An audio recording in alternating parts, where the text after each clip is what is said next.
What is up, Combustion class? Here is your notes video for determining chemical reactions before we head off for Thanksgiving break. Nothing too crazy. Excuse me. We're just going to take what we know already and just kind of connect some things together. And the first thing we're going to do is start determining chemical reactions. So you got to get your periodic table out. And then maybe a little bit of refresher of some chemical reactions we've already done before. So let's go ahead and get started on that. First thing we find out is we're going to brush up on is synthesis reactions. I guess on a small caveat, I'm actually going to go through the notes a little bit quicker than I usually do in class, just because you have the capability of pausing and rewinding and replaying and stopping, and you can manipulate time however you want there. So we have 5 different types of reactions in this class we've talked about. So we have synthesis and decomposition, which are pretty much mirrors of each other. Either you start with 2 individual reactants, and then you end up with one product. The 2 come together and synthesize a new material. Or you got the other end of that, and that's one object decomposes into 2 things. So usually the creation of water, hydrogen and oxygen coming together is synthesis, and then hydrogen peroxide with the decomposition. Okay, so the next thing is, let's look at single and double replacements. So with a single replacement, one element, or one grouping rather, replaces another. And so what we see right here is this grouping right here gets kicked out, and we see that C is replacing that element or that grouping. Here we see is 2 things are switching who they're hanging out with, and so B and C come together, and then A and D come together. And what you find out is the elements that are going to be attracted are going to have similar charges. So let's look at this real quick. We got magnesium makes a +2 charge. We have oxygen makes a -2. Calcium makes a +2. And then sulfur makes a -2. And so, actually, let me double check that. I'm going to get my periodic table out. I thought I knew them off my head. Yes, 2. I just want to double check on that. We got magnesium, oxygen, calcium, and sulfur. And so what we find ourselves figuring out is that this magnesium has been dissociated, it's been pulled away from oxygen. And so what happens is this magnesium is going to be replaced with and find a new partner, something it wants to pair up with. And so since magnesium has a plus charge, it's looking for something to counteract that. That would be the negative charge. And so we get magnesium and sulfur. We got +2, -2. And then we have calcium and oxygen, +2, -2 again. And what we find out is these charges then cancel out and give us, magnesium sulfide and calcium oxide. What we're going to do then is slow down and look at and start to predict some chemical reactions. Last one being is combustion. Every type of combustion reaction is going to have a hydrocarbon burning in the presence of oxygen will always produce carbon dioxide and water. Okay, just a quick refresher on the types of chemical reactions. Let's actually get to some new material. So how do you determine chemical reactions? Well, the first thing I'm going to do is zoom out just a little bit so we can see this picture a little bit better. And when you're determining chemical reaction, follow through these steps pretty typically. Break their components into their charges. So what I just kind of did there with magnesium and oxygen, what charge does it have? And so by there, you're breaking their components and starting to predict who they're going to go hang out with. Then you swap the cations and the anions, depending on the reaction type. And we'll go through some different special examples here in a second. And then you resolve the charges. If they're equal and opposite, they cancel out. If they're not equal and opposite, so like calcium and fluorine, be +2, -1. Those will not cancel out and get you a different thing. So the first thing is break them into charges, swap the cations and the anions, and then resolve their charges, or figure out if there's how many of each element you have there. Remember, there are 7 diatomics, so in the instance something gets kicked out, it's going to also be paired with itself. Okay, so there's the basic rules. You break it up, flip-flop it, and see what happens. So, here's our first example here. So when water is struck by lightning, water is broken down. And so hopefully at this point in the class, you know water is some good old H2O. When it breaks down, what is it going to break down into? Well, it's being broken into its 2 components. You have hydrogen gas and oxygen gas. Notice that I wrote these as O2 and H2. And that's because of what I just kind of mentioned here earlier, is that anytime you have a chemical reaction which leaves a diatomic by itself, it's always going to form an H2 and an O2. What is kind of maybe some not so good answers would be, hydrogen plus oxygen. Well, this is for getting that hydrogen-oxygen diatomics. Let me go and erase that real quick. Okay, so there we go. We've predicted this chemical reaction. All we need to do is balance it now. And so we'd put a 2 here, and then we'd put a 2 here, and then a 1 here, if we really wanted to, but you don't have to. And so what we've done is we've just taken a chemical reaction and predicted what was going to form. Let's do this again, but let's do some, say, more complicated examples. So the first thing we're going to do is we're going to look at this reaction and kind of assess what kind of reaction is this going to be. We have magnesium and nitrogen coming together. Well, that's going to be a synthesis reaction. So these 2 elements are going to come together. So we're going to break them into their separate parts. You have magnesium, which makes a +2 charge, and then you have nitrogen, which makes a -3 charge. And then these are going to crisscross, and so what we get then is Mg3N2. So if magnesium and nitrogen come together, they're going to undergo a synthesis reaction of Mg3N2. Okay, and then we go ahead and predict our coefficients while we're at it. And I believe the only thing I'm going to need is a 3 right there. 3, 1, and 1. Okay, let's continue on and looking at this next one. What I want you to do is pause this video, try this one out on your own, and see what you get. Okay, the first thing I'm going to do is figure out what kind of reaction is this. And we have zinc in the presence of hydrochloric acid. So this is that lab that we did last week. So we put zinc and hydrochloric acid. It produced something. What was that something it produced? Well, zinc is a metal, and metals tend to form positive charges. And so hydrogen is a metal, or is a nonmetal, but it also has a positive charge. So what we're going to have here is a single replacement reaction. Is that zinc's going to come in and replace the hydrogen gas. Also, we're going to say ZnCl plus H. Now, there's kind of 2 things that I did wrong here. One is I forgot about my charges. And then 2 is I forgot about hydrogen, because remember, hydrogen is a special instance. Remember, hydrogen, since it's a diatomic, it's going to produce an H2. Okay, the other thing we forgot to mention is, what about my charges here? And so let's say we look at our periodic table. We got zinc, we have chlorine. Let's do a little look-see. Zinc makes a, this we're going to call it a -2 charge, or +2 charge. Let's see, what charge does zinc like to make? Yes, +2. Let's make it a +2, -1.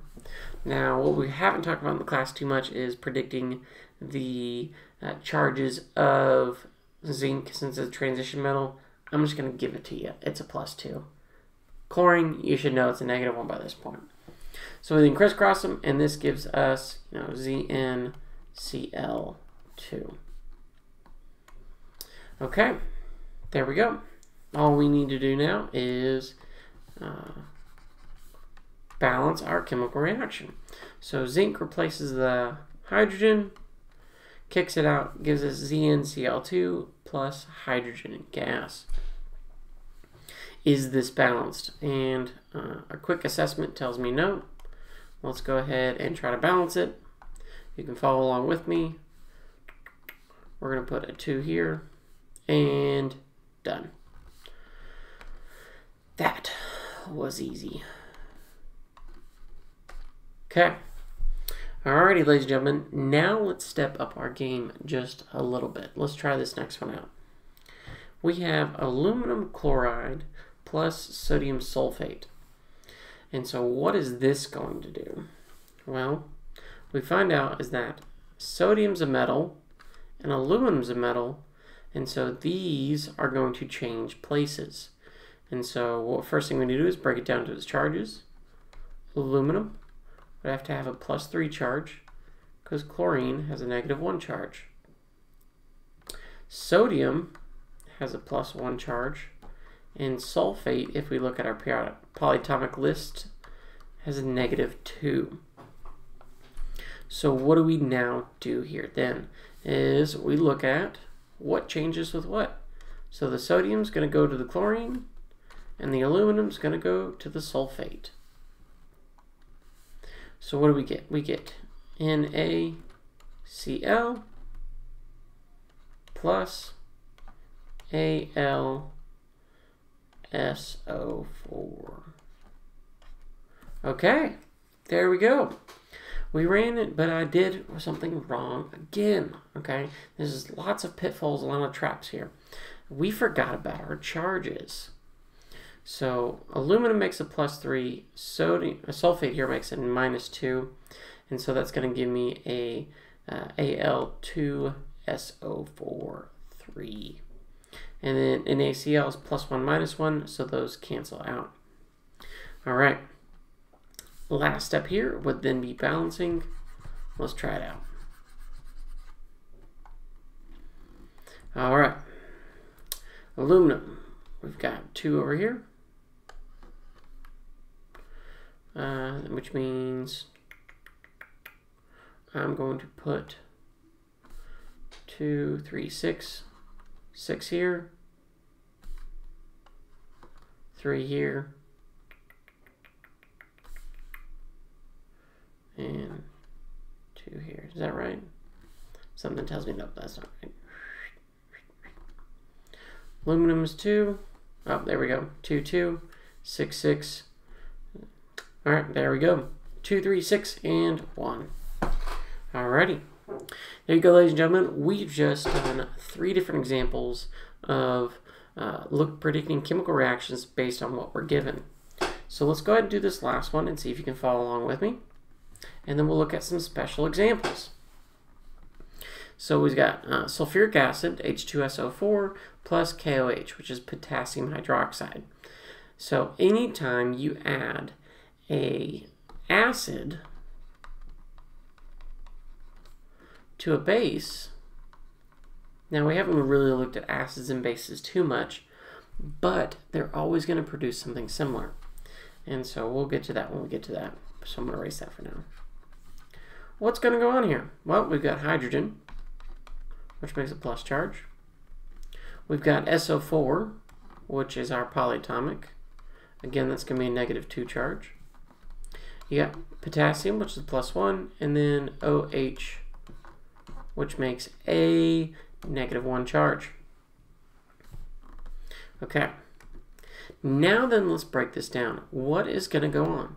Well, this metal is going to leave the OH and go to the -2 charged sulfate, because it's not going to go to the positive. It's looking for an opposite, looking for a partner. It's looking for a pair, which means this H and this OH are now going to be paired up. So what does, KSO4 with a -2 charge get me? Well, that would be K2SO4. plus we have hydrogen plus hydroxide gives us H2O. So we have 2 hydrogens there. So we produce water. Okay, so what then do we do from here? Let's predict our chemical reaction. All right. So we're making K2SO4 plus H2O. Is it balanced? I don't know. Let's check it out. Hydrogen, I've got 1, 2, 3 on the left, 2 on the right. Probably doesn't look like a good direction to go. Let's look at our K's here.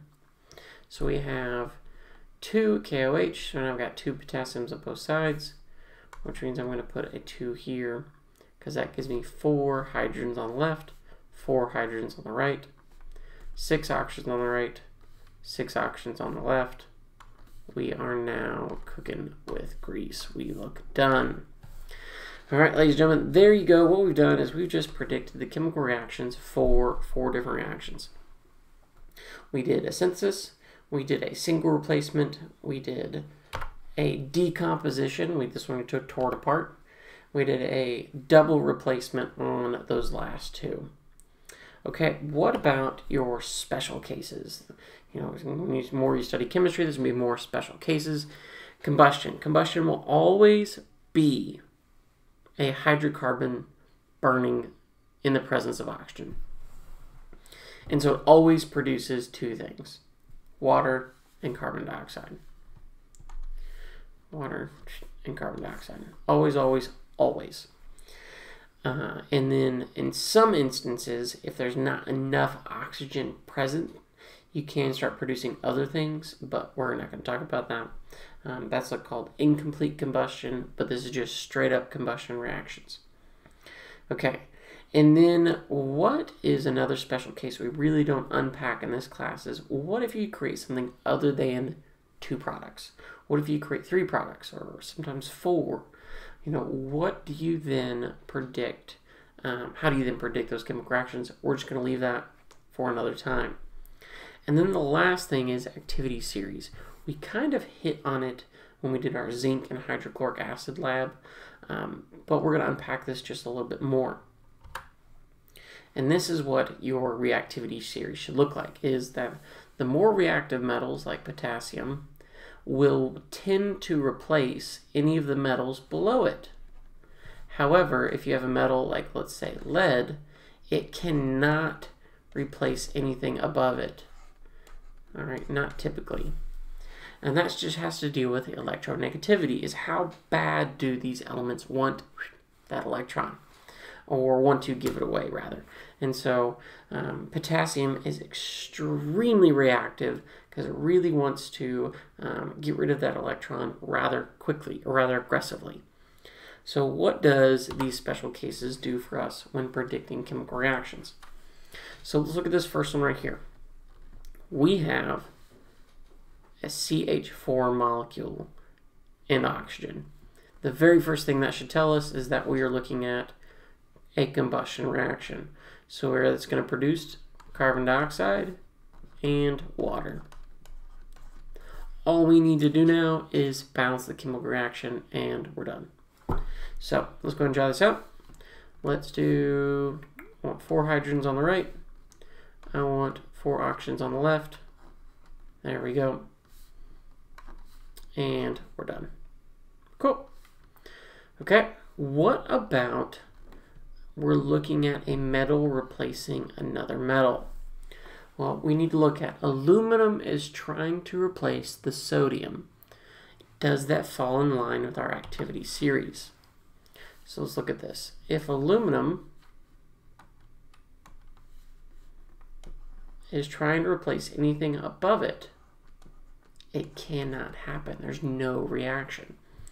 So aluminum in the presence of sodium sulfate, this is actually no reaction. And this is why when we did our qualitative lab of mixing some ionic solutions together, why was there no reaction for some of them? Well, that's just because the metal replacing it was less reactive than the metal that was already there. Okay, what about a potassium trying to replace hydrogen? And so what we see is, let me erase this just a little bit. Let's clean it up. Potassium, which is the top dog at the top of the food chain, would love to replace hydrogen. So yes, this reaction will occur. We then crisscross it, look at our charges, and so how do we do that? Just like we did before for the other one, we have, potassium, which is +1, SO4 with a -2, so that's K2SO4 plus hydrogen. So, it's because the hydrogen got kicked out. However, and I love to see students make this mistake because they just think, oh, we're good, we'll get going. Anytime we have an element by itself, make sure it doesn't fit on the diatomics list. So we got K2SO4 plus H2, because it's a diatomic, right? Alrighty. Last step, but surely not least, is balancing it, which is coming back, and some of you may really, really, really like that. I think the only thing I need to do is put a 2 here. We got K2, SO4, SO4, H2, H2, and there we go. All right, ladies and gentlemen, that is going to be it for this video. I might do a follow-up video for these warm-ups, or actually if you hop on for Zooms, I would love to do some of these warm-up questions with you and kind of an interactive. You can question me as much as you want on this stuff and what we can do. Alrighty, guys, you're doing awesome. Keep it up. You're wonderful, and stick it out. Again, if you need anything, feel free to reach out via email or ask questions during the Zoom classes. Cool. I will see you guys hopefully some point soon.